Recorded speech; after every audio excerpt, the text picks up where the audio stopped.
सर्वनाश। नहीं नहीं, लगता है कालू को सजा देनी ही पड़ेगी। इस तरह इंसान के अंदर से भूतों का डर चल जाएगा।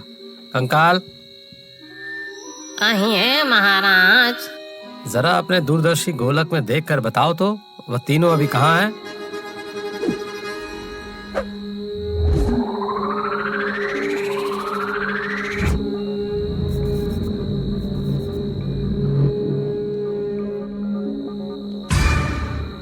महाराज, वह तीनों खर्राटे मार के सो रहे हैं महाराज। क्या? आज चतुर्दशी के दिन वो खर्राटे मार के सो रहे हैं?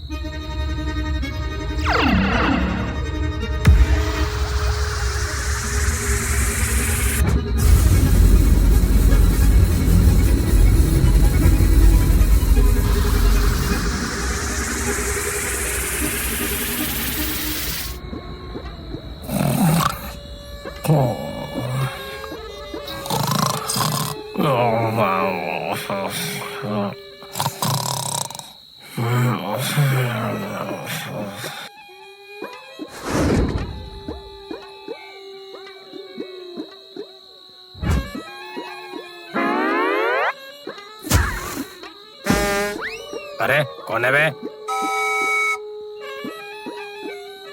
अरे कौन है बे? बाप रे बाप। जय लखन की जय, जय जय महाराजा लखन की जय। जय जयकार से कोई फायदा नहीं है। तुम्हारी इतनी हिम्मत कैसे हुई? हाँ, सही कहा महाराज। कालू ना किसी बात नहीं सुनता। बार बार मना करने के बाद भी वह इंसानों को डराने जाता है। महाराज, वह आपसे बिल्कुल नहीं डरता। अरे अरे नील भाई, ये क्या बोल रहे हो? ऐसी बात नहीं कहते। एक ही तो बोल रहा है महाराज। इस बंगाली भूत के मौत का जिम्मेदार सिर्फ कालू है। ठीक, इसका फैसला होना चाहिए। महाराज, इसका फैसला कीजिए। हाँ ठीक, इसका फैसला होना चाहिए। फैसला कीजिए महाराज।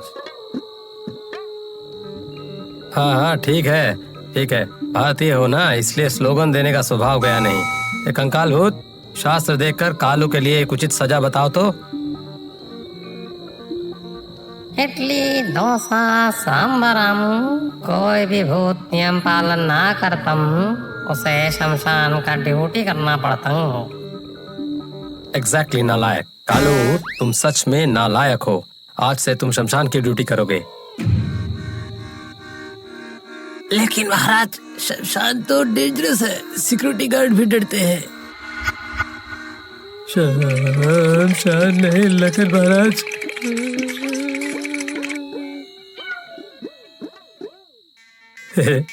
अच्छा हुआ कालू बेटा फंस गया। तुम चिंता मत करो किंभूत, सिर्फ कालू नहीं, लाल और नील को भी वही सजा मिलेगी। नहीं। लखन के आदेश का पालन ना करने की हिम्मत किसी में नहीं थी। इसीलिए तीनों फिलहाल शमशान की ड्यूटी करने लगते हैं। लेकिन कालू लाल और नीला भूत के ऊपर बहुत नाराज हो जाता है, उनसे बात ही नहीं करना चाहता। शमशान में जैसे ही किसी नए मृत व्यक्ति से भूत बनता है, कालू अकेला ही उसे समझा बुझाकर, कभी डांट कर, कभी डंडे दिखाकर महाराज लखन के दरबार में भेज देता है। सजा में मिले हुए दायित्व को कालू दिल से पालन करता है, लेकिन ड्यूटी तो शमशान में है। नए नए बने हुए भूतों के नए नए नखरे सहते हुए कालू का हाल बेहाल हो जाता है। जी, आप कहाँ चले गए हम लोगों को छोड़कर? अब हम कैसे जिएंगे? क्यों चले गए जी? कहाँ चले गए जी? माँ, अब रोकर कोई फायदा नहीं है। पिताजी अब कभी तुम्हें परेशान नहीं करेंगे। मम्मी के बापू, इतनी क्या जल्दी थी हमें छोड़कर जाने की? हे भगवान, उनके बदले आप मुझे उठा लेते। अब हमारा क्या होगा?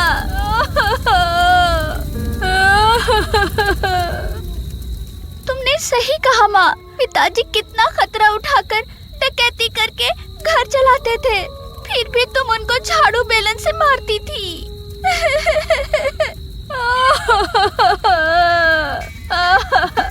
आह मुन्नी, ये सब क्या बोलने की बात है? पिताजी आप कहाँ चले गए? आपने ये हमारे साथ क्या किया? कालू जरा दूर खड़े होकर ये सब कुछ देख रहा था। कुछ सोचकर अचानक बोलता है, जरूर ये भूत अपने घर जाने की कोशिश करेगा। मेरी बहू बेटी।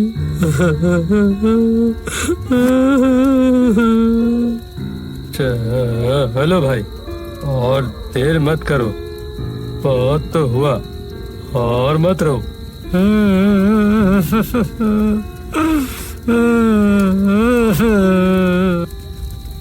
अरे देखा तो, ऐसे रोना नहीं चाहिए भाई।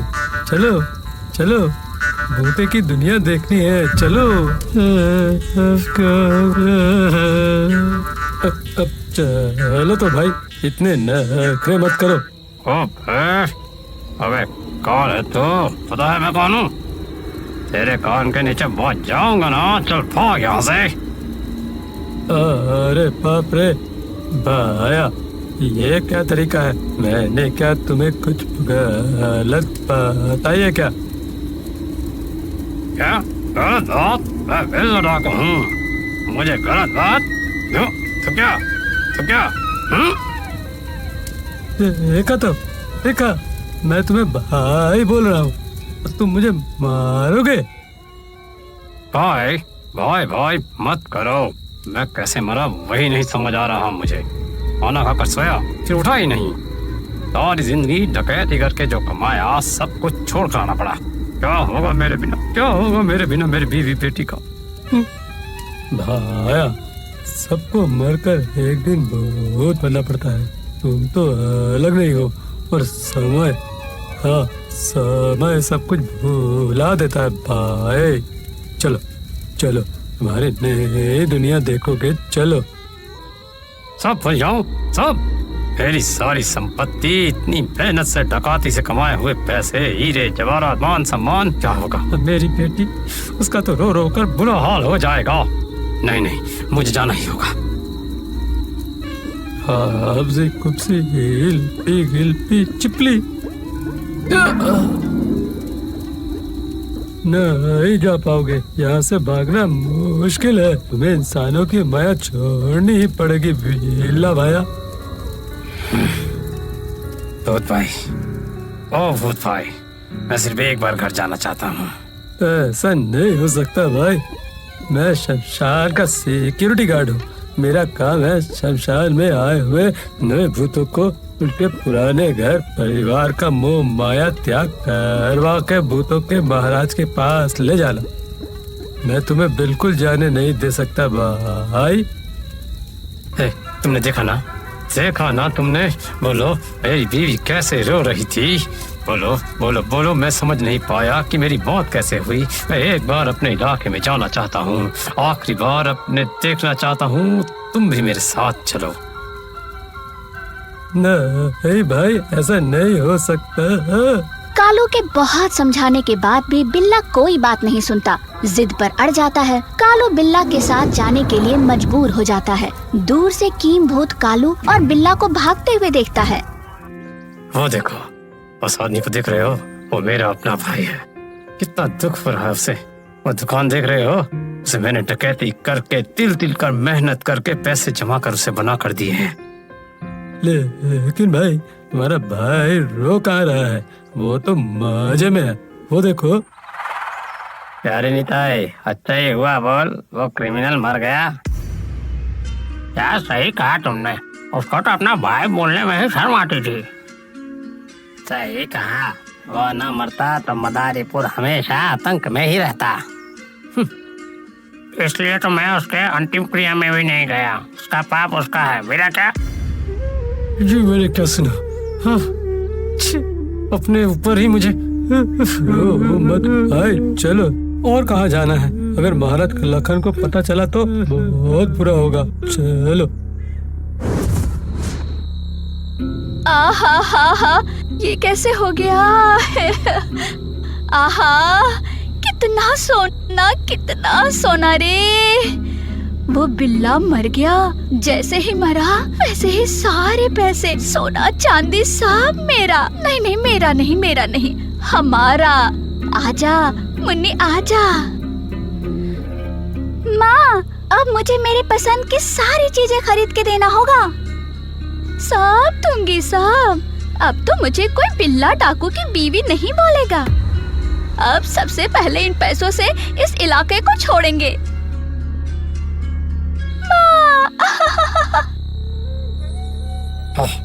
मुझे कुछ विश्वास नहीं हो रहा।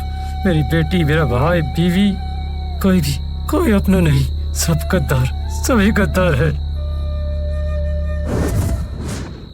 फिर से तुमने नियम तोड़ा है कालू, सुधर जाओ।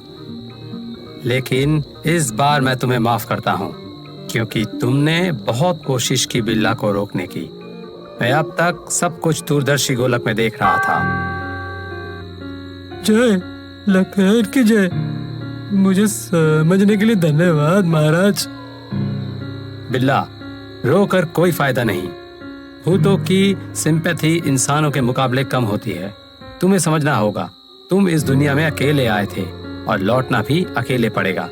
ना तुम्हारा पाप कोई लेगा और तुम्हारा पुण्य भी कोई नहीं लेगा। इंसान हो के तुमने जो कर्म किया है उसका फल तो तुम्हें देखना ही पड़ेगा। अब भूत बन के कुछ अच्छा करो ताकि यहाँ का कर्म फल अच्छा मिले। जी महाराज, भूतों की जय हो। महाराज लखन की जय हो।